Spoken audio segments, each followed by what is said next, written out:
buenos días, buenas tardes y buenas noches a todos los compañeros y compañeras que ven Boquerón. Estamos nuevamente aquí, de regreso, con el plantel titular de siempre. Tupac aquí, nuevamente es un gusto tenerte. Un gusto para toda nuestra gente de Boquerón, a todos los hermanos y hermanas que nos ven, aquí para hablar de la nueva ley de inversiones, tratar de hacer lo mejor posible, porque es un tema que sin duda es central para lo que va a pasar en los siguientes meses en el país.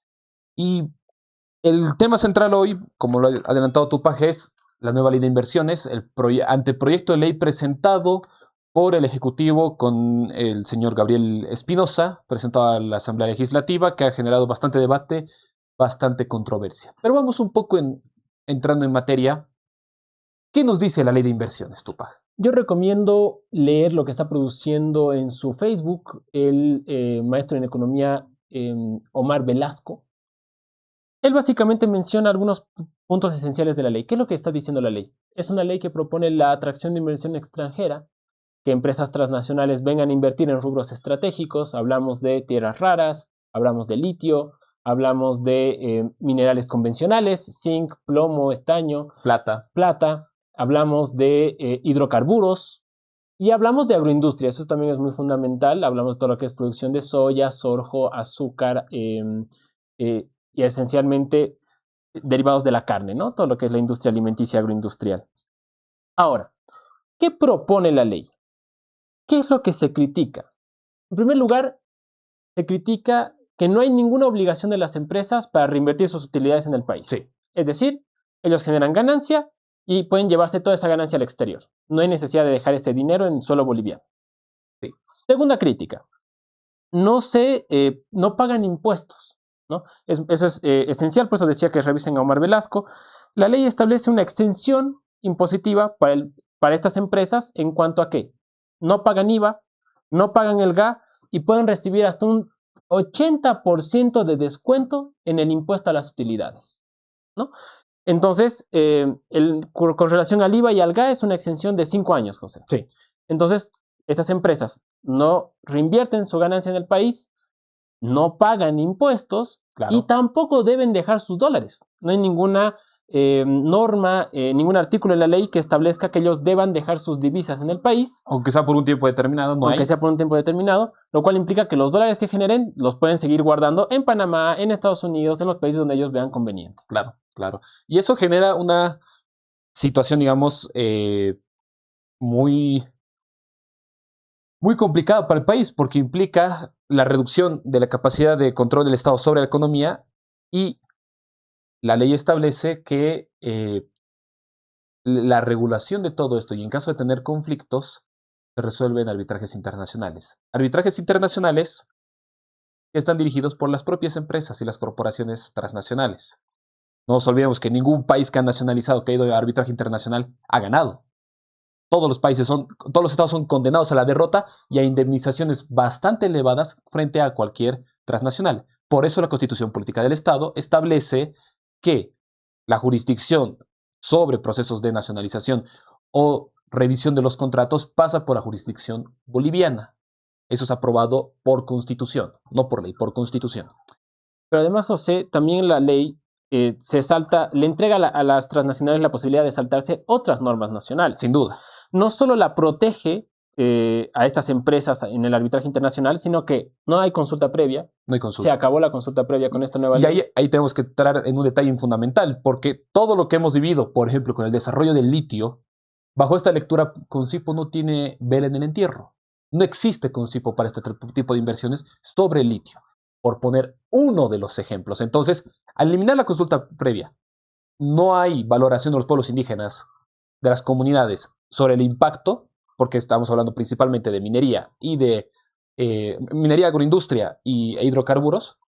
Y segundo, no hay participación de esos recursos que sean fundamentales para el desarrollo de las propias comunidades. No establece límites ni porcentajes de contratación de mano de obra nacional. Establece en abstracto la condición de tecnificación, no genera obligaciones para las empresas de tecnificación de la mano de obra. Entonces, claro, termina resultando en muchos sentidos una carta libre. Pero además, José, y quizás una de las cosas más importantes es que el Estado no se abstiene de iniciar procesos legales a las empresas por contratos lesivos o por daño económico. Es decir, Vamos a poner un ejemplo de minería. Si una minera transnacional con esta ley invierte en Bolivia y derrama mercurio sobre un río que perjudica a una serie de comunidades, el Estado no puede enjuiciarla. Por más de que haya un daño económico, un daño social y un daño ambiental sobre el país. Claro. ¿Por qué? Porque la ley dice que el Estado se abstiene de justamente denunciar a estas empresas por daños económicos. Pero también hablamos de pago de impuestos. Si estas empresas deciden no pagar sus impuestos, una vez que se les acabó el tiempo de gracia, esos 5 años que no van a pagar el IVA, si en el sexto, el séptimo año deciden no pagar impuestos, el Estado también se abstiene de abrirles procesos económicos, ¿no? Y esa regla del pago de impuestos, de elevación de impuestos, y como lo establece la ley, no solo afecta a transnacionales, sino a capital nacional, porque la ley, como lo menciona muy bien Omar Velasco, no establece montos de inversión. No dice, a partir de 500 millones de dólares, se considera una nueva inversión y por ende se puede acoger a todo este no pago de impuestos. No establece montos mínimos. No establece que tengan que ser exclusivamente inversiones extranjeras. Pueden ser compras internas a nivel nacional. Y eso, ¿a quién beneficia también? A los capitales nacionales. Entonces, la agroindustria podría acogerse a un nuevo régimen. En esto, podría acogerse. La banca, porque en esta ley también se establecen los sectores de la banca como sectores de inversión, podría acogerse a esto. Que el impuesto a las utilidades de la banca, por si acaso, rondaban cerca de los 1.000 millones de dólares, obviamente en pesos. Todos ellos pueden acogerse a esta lógica de no pago de impuestos, reducción de hasta el 80% del IUE, reducción del GA. Entonces, es una ley de carta blanca para cualquier empresariado, ya sea transnacional o nacional. Claro, y yo diría principalmente para el empresariado, porque ojalá fuera el empresariado de consumo nacional, el que hace manufacturas, el que emplea gente, mano de obra boliviana. Intensiva en capital humano. Intensiva en capital humano. No, estamos hablando de los sectores de exportación. Agroindustria, mineras, petroleras. Las principales beneficiarias, a lo cual obviamente podemos sumar ahí a la banca. Entonces, lo que menciona justamente, por eso insistimos en el análisis de Omar Velasco, es que no es una empresa, no es una ley diseñada necesariamente para atraer inversiones. Sí. Es una ley para hacer una exención impositiva, es decir, que no paguen impuestos las empresas que ya operan en el país. Sí. Pero vamos por más. Porque el Estado se compromete a tener una línea de crédito, José. Sí. A incluso prestarse dinero para tener una línea de crédito en la cual ellos le pueden prestar dinero a los privados para que ellos aceleren sus dinámicas económicas. ¿Qué estamos queriendo decir esto? ¿Es el privado en abstracto? No, ojalá fuera pues a los pequeños productores, a los medianos productores, a los productores agrícolas, agropecuarios. No, es una línea de crédito para los exportadores. Y eso lo hemos visto muy claramente cuando llegó la CAF para hablar sobre el tema de préstamos para Bolivia. ¿Y cuál es el segundo sector con el que se reúne? Confederación de Empresarios Privados de Bolivia, en la sede de la CAO, en Santa Cruz. Línea de créditos para la CAO, para CAINCO. ¿Quién es el garante de esos créditos? ¿Quién tiene que pagar la factura de esos créditos? El Estado Nacional. Y al mismo tiempo los libera de impuestos en muchos de ellos. Entonces, y por si fuera poco todas estas condiciones, el Estado, como lo aplicó en el 5503, se salta a la Asamblea Legislativa para la aplicación de esto. Es decir, la Asamblea Legislativa no es parte del proceso de negociación, es simplemente un ratificador de los contratos realizados por el Ejecutivo. Es decir, que ni siquiera tenemos en la propia lógica de la Constitución, con la fiscalización de la Asamblea Legislativa, le cercenan nuevamente las condiciones de negociador como primer órgano del país, por cierto. Entonces, yo creo que para resumirles a todos nuestros compañeros y compañeras de Boquerón, ¿qué implica la nueva ley de inversiones? Implica que ya no hay consulta previa, implica que no hay ninguna obligación de reinversión en el territorio nacional, ninguna obligación de dejar sus dólares en el país, que se les hace una exención impositiva, es decir, no pagan impuestos durante 5 años y los impuestos a las utilidades se reducen hasta el 80%, implica que ahora están blindados legalmente porque el Estado boliviano no puede enjuiciarlos por daños sociales, ambientales, económicos o por contratos que sean lesivos para el Estado. Y además de todo, ni siquiera garantiza que vaya a venir inversión extranjera directa, sino que los empresarios que ya están en el país pueden acogerse a esta ley para recibir todos estos beneficios sin dejar nada a cambio. Ahora, para mí la pregunta es, José, si esto funciona. Si en alguna parte del mundo esto ha funcionado. ¿no?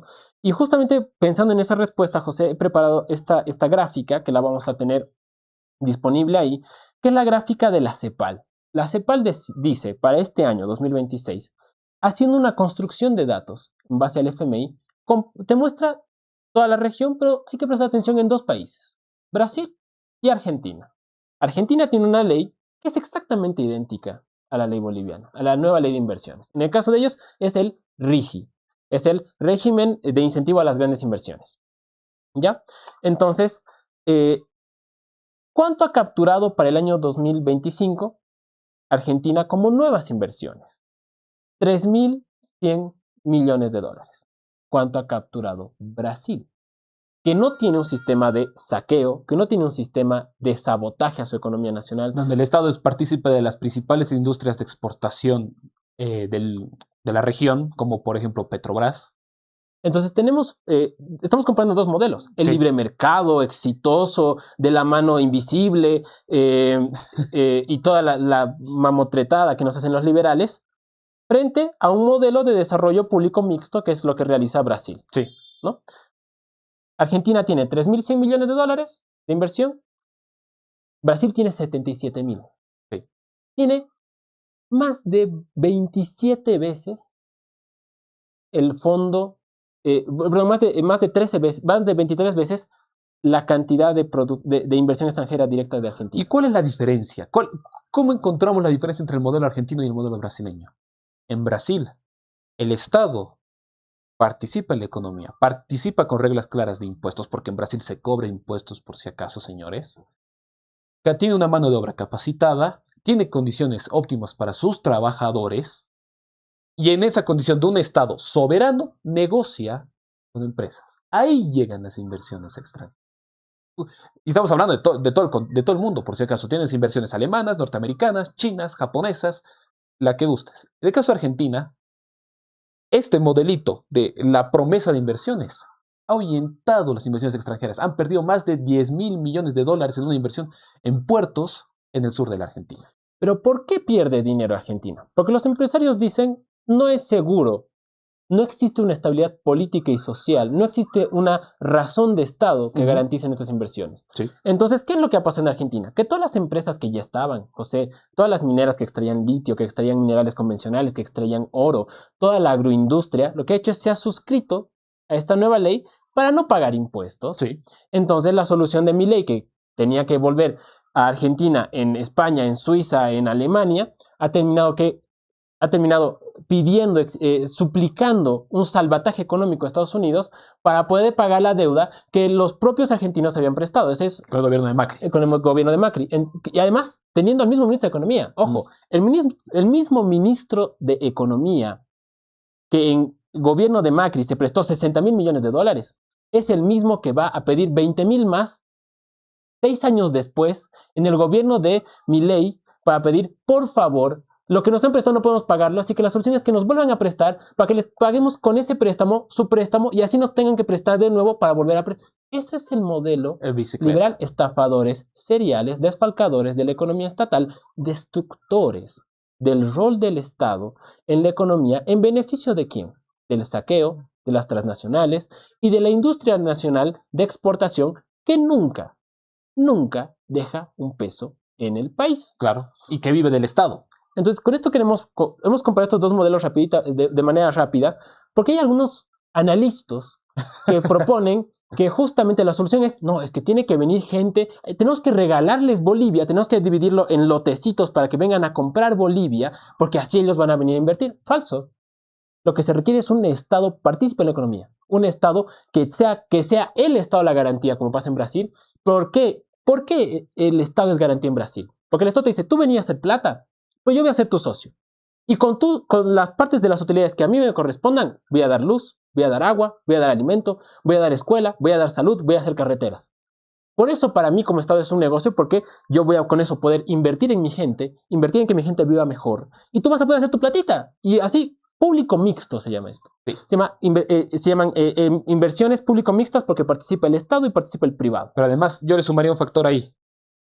Cuando en el caso de Bolivia, la Constitución nunca ha negado la posibilidad de inversiones, solo que ha dicho, las inversiones y las utilidades de las inversiones son para el desarrollo nacional. Siempre se ha establecido eso en la Constitución desde el año 2009. Y por si acaso, no lo arreglaron entre 4 señores en un gabinete a medianoche con la luz apagada. No, se arregló con el 61% de la votación de este país en un referéndum constitucional. 61% de la gente. Entonces, el boliviano ha luchado porque sus recursos naturales iban para el desarrollo de ellos, para que el país crezca, ya sea con inversión estatal, ya sea con inversión público-privada, ya sea con inversión privada, pero que las inversiones, en todos los casos, generen desarrollo para el país. Para eso se establecieron las normativas de la Constitución y ahora los analistas dicen, no, es que eso es romper con la seguridad jurídica. Romper con la seguridad jurídica es que la política del saqueo tenga protecciones y blindajes internacionales para que nunca se les nacionalice las empresas. Eso es lo que quieren proponer en el fondo. Es no pago de impuestos, no desarrollo para el país, pero tengan por seguro que esas empresas van a estar rankeando entre las primeras empresas exportadoras y productoras de plata, de zinc, de gas, de soya del mundo. Ahora, en el caso boliviano, justamente, José, me gustaba mucho que tocaras la Constitución, porque esta ley va en contra de la Constitución. Sí. En puntos centrales, por ejemplo, como decías tú, la consulta previa, lo cual deja de lado a cualquier sector que quiera pelear por regalías, pelear por pasivos ambientales, pelear por reinversión social, pelear por reinversión económica en el territorio, por generación de empleo. Se acabó. Sí.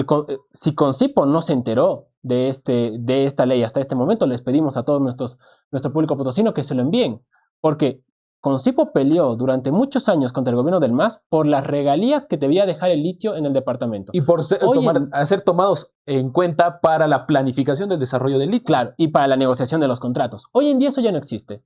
Si hoy en día Rodrigo Paz firma y entrega el litio, Potosí lo único que tiene que decir es muchas gracias, ¿qué nos toca? Les va a decir, nada, siga participando, vótenos en el 2030, ¿no?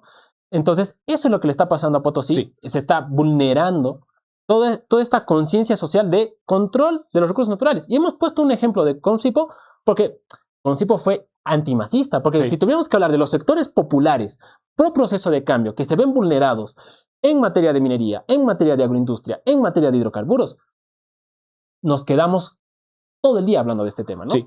Entonces sí queremos mencionar eso. Primero, contra la constitución política, suprime la consulta previa. En segundo lugar, suprime el rol de la asamblea. Sí. Yo me acuerdo cuando los pititas, salían a decir ahí muy orgullosos, no, la democracia es la independencia de poderes y el legislativo debe tener las facultades de combatir el autoritarismo. Y ahora, su presidente, con sus aliados políticos, con sus ministros, se vulnera la Constitución y dice, la Asamblea Legislativa va a ser decorativa, va a servir para que cobren su sueldo y levanten las manos cada vez que tengamos que pedirles algo. Entonces, ahí no hay vulneración a la democracia, ahí no hay vulneración a la Constitución. Les invitamos a ese movimiento ciudadano fracasado y derrotado a leer la Constitución política. Sabemos muy bien que saben un artículo. La cuestión es que la Constitución tiene más de 400, ¿no? Es muy importante que lean los otros 399 que les faltan. No es difícil, les invitamos a que lean, porque además hay un tercer problema con la Constitución, José, que es el de las utilidades, ¿no? La Constitución política establece que el Estado debe recibir un porcentaje considerable de esas utilidades en las inversiones extranjeras, en la explotación de recursos estratégicos, para generar desarrollo, para generar carreteras, para generar inversión pública, para hacer educación, para hacer para hacer salud, para reinvertir en el territorio nacional. Sí. Y eso se queda a un lado en estas negociaciones de la nueva ley. Y eso para mí es estratégico porque ¿de dónde salió el dinero para cambiar Bolivia? Para hacer las carreteras, las doble vías, para hacer hospitales, las postas médicas, para reducir la desnutrición infantil. La educación. Hemos hablado un montón en el anterior Boquerón sobre la reducción de la pobreza en el tiempo de Evo.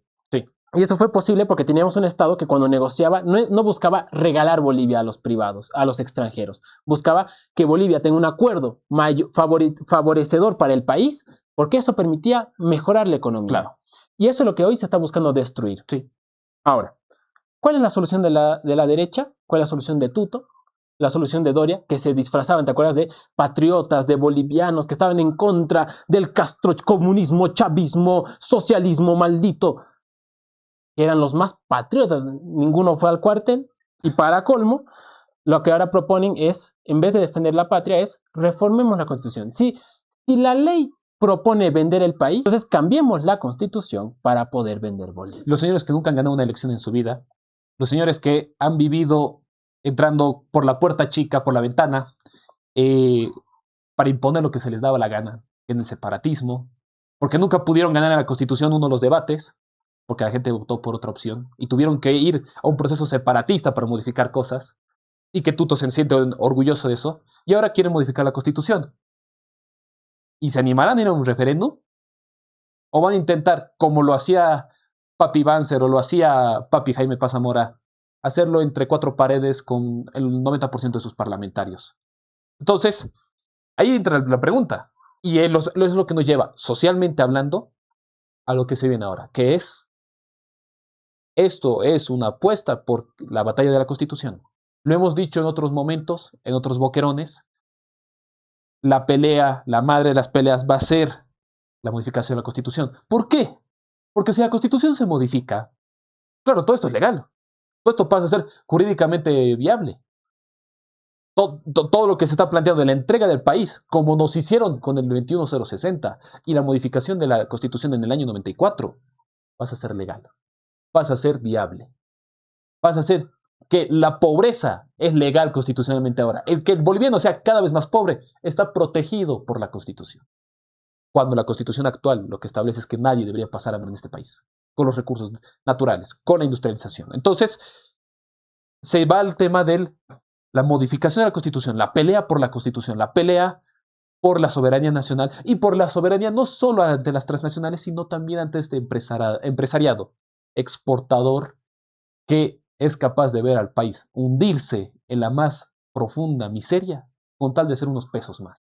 No, y además lo han demostrado. O sea, tenemos el dólar que ha pasado de 6,96 a 12 bolivianos a 11,50. Los agroexportadores que están haciendo siguen desfalcando, Sí. siguen sacando sus dólares al exterior, siguen haciendo las matufiadas que siempre han hecho. Y ahora encima quieren que el Estado tenga una línea de crédito para prestarles dinero a ellos. Sí. Nos dijeron, ¿se acuerdan cuando nosotros en Boquerón justamente dijimos la agroindustria vive de desfalcarle al Estado de manera serial porque no les interesa invertir en el territorio? Y nos dijeron, somos anti-Santa Cruz, somos anti-orientales, estos collas malditos, dicen mentiras. Y ahí está su ley, muchachos. Ahí está la ley. ¿Y por qué hacemos recuerdo a esto? Porque la reforma de la Constitución, y ahí retomando lo que tú decías, José, ¿qué está buscando? Busca eliminar, busca destruir, busca pisotear las luchas que llevaron a esa constituyente. Porque recordemos, la constituyente no fue una pelea exclusiva de Evo Morales, no fue una pelea exclusiva de MAS. La Asamblea Constituyente nació junto a la nacionalización de los hidrocarburos en la Guerra del Gas. Sobre 88 bolivianos que perdieron la vida en la Guerra del Gas, a plan de represión militar, muchos de ellos atrincherados en sus casas, muchos de ellos menores de edad que fueron baleados por la policía y por el ejército durante las represiones del 11 al 17 de octubre del año 2003. Ahí, sobre 88 muertos, sobre más de 600 heridos, la gente dijo dos cosas. Bolivia le pertenece al pueblo boliviano y por ello exigimos nacionalización de los hidrocarburos. No es justo que se hagan ricos empresarios extranjeros, empresarios italianos, españoles, norteamericanos, brasileros, a costa de nuestro esfuerzo, de nuestra riqueza, de nuestro sudor. Y la otra era, queremos un país donde todos seamos iguales, donde no importe el apellido, no importe la identidad, no importe, donde no sea un acto de discriminación nacer en el campo, donde no implique humillación, vejación pública y escarmiento venir de la pollera, venir de la huipala.